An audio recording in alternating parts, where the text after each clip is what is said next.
তায়েফের দিন নবীজির ধৈর্যের পরীক্ষা। একবার মহানবী হজরত মোহাম্মদ সাল্লাল্লাহু আলহি ওয়াসাল্লাম ইসলামের দাওয়াত নিয়ে তায়েফ শহরে গিয়েছিলেন।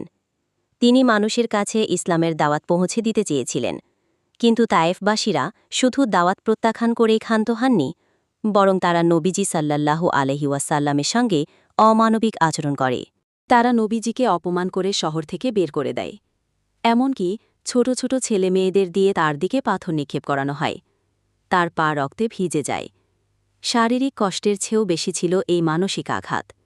আহত, ক্লান্ত অবস্থায় নবীজি সাল্লাল্লাহু আলহি ওয়াসাল্লাম এক বাগানে আশ্রয় নেন এবং আল্লাহর কাছে এই হৃদয় বিদারক দোয়া করেন, হে আল্লাহ, আমি আপনার কাছে আমার দুর্বলতা, আমার অসহায়তা এবং মানুষের কাছে আমার অপমানিত হওয়ার অভিযোগ করছি।